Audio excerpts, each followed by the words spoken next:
जिसका नाम है कठपुतली। कठपुतली के लेखक है भगवती प्रसाद मिश्र। सबसे पहले हम इसका जीवन परिचय देखते हैं, फिर इनकी जो ये कहानी है कठपुतली उनको सबसे पहले हम इसका जीवन परिचय देखते हैं। तो भगवती प्रसाद जी का जन्म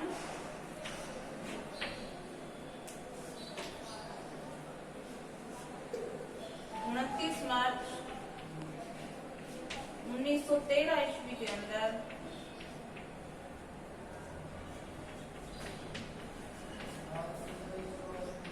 टिकरिया गांव, जिला होशंगाबाद, मध्य प्रदेश में होता है।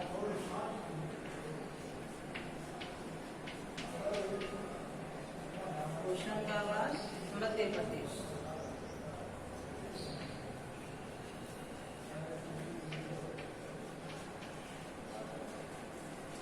और इन्होंने अपनी प्राथमिक शिक्षाएं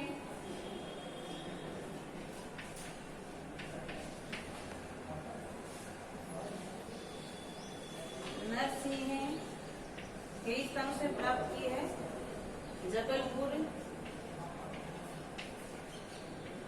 और होशंगाबाद से काफी स्थानों से शिक्षा प्राप्त की है। अंग्रेजी, हिंदी और संस्कृत भाषाओं में इन्होंने बीए और एमए डिग्री प्राप्त की। आगे हम देखें इसका वर्णन, तो इनको काफी पुरस्कार भी मिले हैं।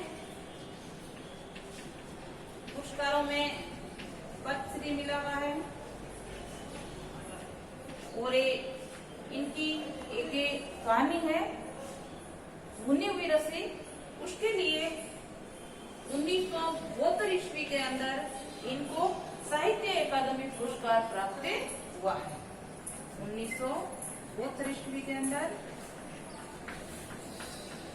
साहित्य अकादमी पुरस्कार प्राप्त हुआ। ये इनकी जो रचना थी इसका नाम है भुनी हुई रस्सी। इसके लिए ये इसको पुरस्कार मिला है।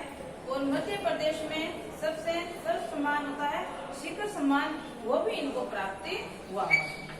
तो एक पुरस्कारों में शिखर सम्मान भी इनको मिला है। इनकी हम रचनाएं देखें, जैसे भुनी हुई रस्सी है, शिलालेख है और एक पुष्प शिलालेख, बूंदी हुई रस्सी और त्रिकाल संध्या और एक व्यक्तिगत, ये मुख्य इनकी रचनाएं हैं। और इनका जो निधन है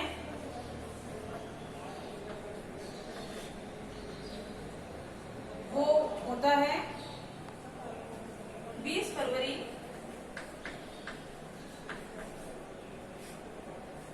1985 ईस्वी इनका निधन हो जाता है। तो ये था भगवती प्रसाद मिश्र का छोटा सा जीवन परिचय। जन्म कहाँ हुआ? टिकरिया जिला होशंगाबाद के मध्य प्रदेश में। और कब हुआ है? 29 मार्च 1913 ईस्वी को। और मृत्यु होती है 20 फरवरी 1985 ईस्वी को। कुछ इसकी रचनाएं हैं, जिसमें मुख्य जो रचनाएं हैं वो भुनी हुई रस्सी, उसके लिए इनको 1972 ईस्वी के अंदर साहित्य अकादमी पुरस्कार भी प्राप्त हुआ था। और मध्य प्रदेश का सर्वोच्च शिखर सम्मान होता है, ये इनको इससे भी सम्मानित किया गया है और पद्मश्री भी इनको मिला हुआ। तो हम देखें आगे इनकी जो ये हमारी कविता है कठपुतली। कठपुतली भारत के साथ साथ विदेशों में इसका प्रचलन है, जैसे अमेरिका, जापान। भारत में लगभग 2000 वर्षों पहले ये कला आई थी। कठपुतली के द्वारा मनोरंजन किया जा सकता है या शिक्षा कहानी के रूप में उनको व्यक्त करते हैं या विज्ञापन भी किए जा सकते हैं। कठपुतली तो क्या होती है? कठपुतली, कट का मतलब काट, मतलब लकड़ी की बनी हुई, पुतली का मतलब गुड़िया। ऐसी गुड़िया बनी हुई जिसके आगे पीछे क्या बने होते हैं? धागे। और वो धागों के इशारों पर ही अपना हाव भाव या अभिनय करती है, जिससे हमें ये शिक्षा मिलती है कि शिक्षा से संबंधित क्या बातें बताना चाह रही है। तो वो खुद से ने अपने हाथ पे हिलाकर वो रस्सी बंधी है, उसके धागों से ही कोई उसके पीछे धागे चलाता रहता है और उसके हाव भाव चलते रहते हैं। तो लगभग कितने सालों से जो ये दूसरों के पर निर्भर है, आजाद नहीं है, तो एक क्या होता है, कठपुतली को बड़ा गुस्सा आ जाता है और इसी के कारण ये देखो एक कविता के रूप में बनी है। तो हम देखते हैं कठपुतली, पहले से हम इसको पढ़ लेते हैं, फिर मैं इसको आपको भावार्थ बताऊंगी। कठपुतली गुस्से से उछली, बोली ये धागे क्यों है मेरे पीछे आगे, इन्हें तोड़ दो, मुझे मेरे पांव पर छोड़ दो। सुनकर बोली और कठपुतलियां कि हाँ बहुत दिन हुए हमें अपने मन में छंद छुए। मगर पहली कठपुतली सोचने लगी ये कैसी इच्छा मेरे मन में जगी। यह आपकी बिल्कुल छोटी सी कविता है। अब मैं इसको आपको भावार्थ बताती हूँ। किसी भी कविता की अगर आपको उसे प्रसंग व्याख्या आ जाए तो उसमें पहले प्रसंग लिखा जाता है। तो प्रसंग लिखने का क्या तरीका है, जैसे मान लो कौन से पुस्तक से लिया गया है, लेखक कौन है और मुख्य क्या बात है बताई गई है। जैसे हम कठपुतली का देखते हैं प्रसंग, जैसे पहले पैराग्राफ का, तो इसमें क्या बताएंगे हम प्रसंग में कि हमारी ये पाठ्य पुस्तक बसंत भाग 2 से लिया गया है और इसमें लेखक है भगवती प्रसाद मिश्र। कठपुतली की जो स्वतंत्रता है वो आजाद नहीं है, दूसरों के इशारों पर चलती है, उसके बारे में बताया गया है। फिर आगे हम इसका भावार्थ करते हैं। जैसे देखो भाव बताती हूँ मैं आपको।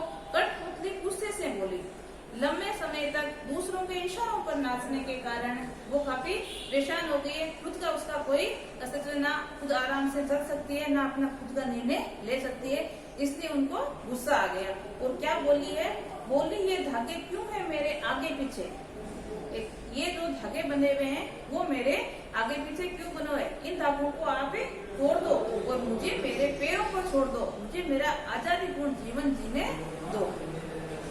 उन्हें तोड़ दो, मुझे मेरे पाँव पर छोड़ दो। ये धागे हटा दो आप यहाँ से, ताकि मैं मेरे पाँव पर खड़ी होकर खुद से चल सकूं, आजादपूर्ण जीवन जी सकूं। मुझ पर सुनकर बोली और कठपुतलियां। जब पहली कठपुतली ने ये बगावत की कि मुझे आजाद होना है, तो ये दूसरी कठपुतलियों ने भी सुना और सुनकर उन्होंने क्या कहा कि हाँ मुझे बहुत दिन हुए हमें अपने मन में छंद हुए।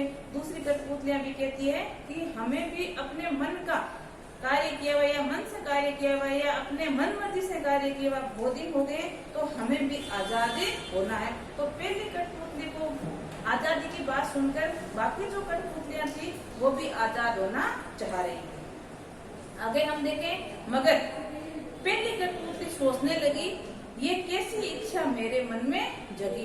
अब जैसे ही पहली कठपुतली ने ये निर्णय लिया कि मुझे आजाद होना है, इस स्वतंत्रता में नहीं रहना है, धागों में बंधा नहीं रहना है, खुद के पैरों पर खड़ा होना है, तो उसकी सारी बातें सुनकर दूसरी जो कठपुतलियां थी उनके मन में भी ये बात जगी कि हमें भी आजाद होना है। लेकिन जब ये पहली कठपुतली को पता चला कि सबको आजाद होना है, लेकिन आजाद होने के बाद आजादी को कैसे बचाए रखना है, ये सोचकर ये बड़ी दुखी होने लगी, क्योंकि मेरे मन में ये विचार क्यों आ गया कि मुझे आजाद होना है। लेकिन हम आमतौर पर देखें, स्वाभाविक रूप से देखें, तो ये कठपुतली का निर्णय सही था, आजाद होना, क्योंकि स्वतंत्र कोई रहना नहीं चाहता है, चाहे पशु हो, चाहे पक्षी हो, चाहे मानव हो, चाहे कोई हो, इसलिए सभी स्वतंत्र रूप से अपना जीवन जीना चाहते हैं। इसीलिए कठपुतली ने ये निर्णय तो अच्छा लिया, लेकिन कठपुतली बाकी सारी कठपुतलियों की जिम्मेदारी जो फर्स्ट कठपुतली थी, पहली कठपुतली थी, उस पर आ गई थी। इसी कारण ये सोचने लगी कि मैं जो ये सारी कठपुतलियों की मेरे पर जिम्मेदारी है वो मैं कैसे उठा पाऊंगी या कैसे आगे चला पाऊंगी। इस कारण ये सोचने लगी है, या इसके मन में ये विचार आया है कि मैं आजाद तो हो जाऊंगी, लेकिन आजादी को बचाए कैसे रखूंगी, आगे आजादी को किस प्रकार रखूंगी।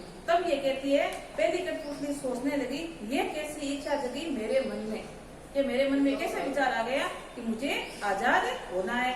अगर मैंने ये इच्छा नहीं जागृत की होगी तो बाकी कठपुतलियों को पता नहीं चलता और वो भी ये करने के लिए तैयार नहीं होती। मेरे मन में इच्छा जगने के कारण सभी कठपुतलियां भी तैयार हो गई है और उसकी जिम्मेदारी मुझ पर आ गई है और मैं कैसे इस जिम्मेदारी को सफलतापूर्ण निभा पाऊंगी, ये सोचकर वो कुछ परेशान होती है। तो ये थी छोटी सी आपके कठपुतली कहानी।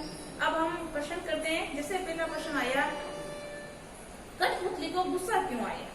तो कठपुतली को गुस्सा इसलिए आया कि वो परतंत्र थी, उसके आगे पीछे जो धागे बने हुए हैं वो उसकी गुलामी के थे, तो वो उन धागों को तोड़कर खुद के पैरों पर खड़ी रहकर आजादीपूर्ण जीवन जीना चाहती थी, इसलिए कठपुतली गुस्से में थी।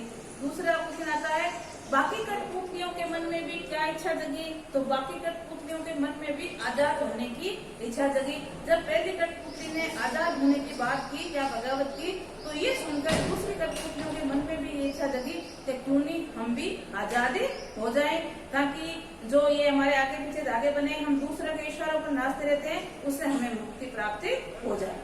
तो ये था आपके बिल्कुल छोटी सी कविता है कठपुतली, तो इसका लेखक का थोड़ा सा परिचय और ये कहानी। ठीक है, तो आज के लिए इतना ही। कल मिलते हैं नई वीडियो के साथ, तब तक के लिए नमस्कार।